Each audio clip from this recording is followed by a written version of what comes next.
Alors, encore une tromperie de l'administration, et tromperie que l'on trouve sur de nombreux sites d'école à la maison. Donc, sachez-le, il faut se méfier de ce qu'on vous dit.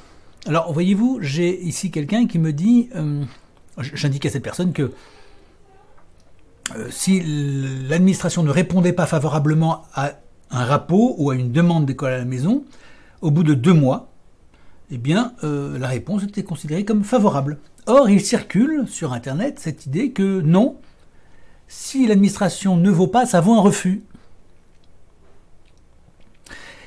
Elle me cite, cette personne, « Si l'administration garde le silence pendant 2 mois, cela vaut décision de rejet de votre rapport. Article L411-7 du Code des relations entre le public et l'administration. » Alors ça, c'est extraordinaire quand même.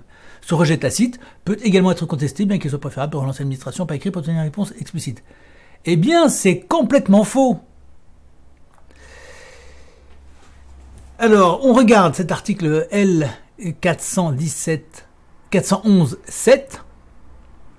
Eh bien, il est précisé que, évidemment, il n'y a pas de réponse si la demande n'a aucun rapport avec le service auquel vous adressez, ou si votre réponse est totalement farfelue.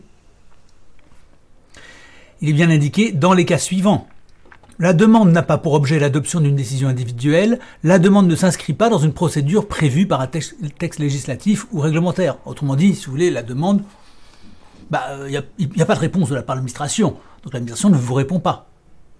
D'accord? Donc si vous dites, est-ce que je peux, moi, aller repeindre la préfecture en bleu avec de la peinture? L'administration n'a pas à vous répondre à ça, c'est un délit, c'est pas autorisé, c'est pas prévu par la loi, c'est tout ce que vous voulez, mais l'administration ne va pas vous répondre, elle va pas faire un courrier à tous les uluberlus qui écrivent des choses comme ça en disant non monsieur c'est pas bien, ça n'est pas autorisé. Donc elle ne répond pas dans ces cas-là. Elle fait une économie, ce qui est normal, on n'a pas à dépenser l'argent des contribuables pour rien. Imaginez que des millions de gens envoient des courriers de ce genre à l'administration, elle serait obligée de répondre, à ce moment-là ça coûterait une fortune aux contribuables. Donc dans ce cas-là, l'administration ne répond pas, fort justement. D'accord? Mais c'est uniquement dans ce cas-là. Dans tous les autres cas, il est bien dit, règle du silence vaut accord. Vous voyez dans cette image ici que j'ai copié-collé depuis le site où vous tapez, justement, vous tapez juste ça, et vous allez voir, Code des relations entre le public et l'administration, vous tapez ça, vous copiez-collez, vous allez voir que sur le site du gouvernement, vous avez bien cette fameuse SVA, règle du silence vaut accord. Vérifiez le 6 décembre 2023, Direction de l'information légale et administrative, Premier ministre. Sauf exception, si vous ne recevez pas de réponse de l'administration au bout de 2 mois, ça signifie que votre demande est acceptée. Et voilà. Encore faut-il, il est vrai, que votre demande soit complète, c'est bien indiqué, il faut que la demande soit cohérente, écrite en bon français. Bon. Alors c'est là que l'administration joue souvent sur les choses en disant oui, demande incomplète, mais elle est censée vous le dire quand même, si c'est incomplet. Elle est dans l'obligation de vous le dire. Si elle est cohérente, votre demande, elle est obligée de vous répondre de toute façon, hein, quand même.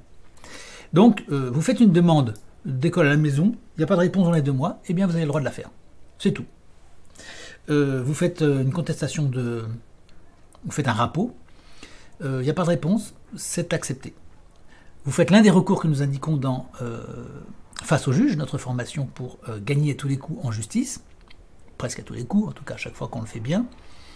Eh bien, si vous n'avez pas de demande de recours que nous vous préconisons, après un refus de rapport, par exemple, eh bien, pareil, vous avez le droit de faire l'école à la maison. Donc on se sert de tous les moyens légaux pour faire l'école à la maison. Voilà, en tout cas pour cette question du silence vaut accord. J'en profite pour, évidemment, vous dire au passage, formez-vous, suivez notre formation, ça vous permettra de faire face à tous ces problèmes, non seulement dans ce domaine-là, mais dans tous les autres domaines de la vie civile. Vous avez un procès, quel qu'il soit, un litige, un vol, une agression, un divorce, n'importe quel litige avec l'administration ou avec quelqu'un d'autre, eh bien, suivez notre formation, vous êtes poursuivi par l'État, vous êtes inculpé pour, je ne sais pas, un mauvais tweet, ou bon, vous avez un problème, enfin inculpé, vous êtes mis en examen. Bon, notre formation, elle répond à tout ça, elle vous aide à vous en tirer. C'est une super formation que nous avons faite avec notre expérience et l'aide de juristes très confirmés, ainsi que des magistrats. Suivez cette formation et vous vivrez tranquille en France et dans la plupart des pays occidentaux, même dans tous, puisque ce que nous disons, ça vaut pratiquement partout, à quelques détails près.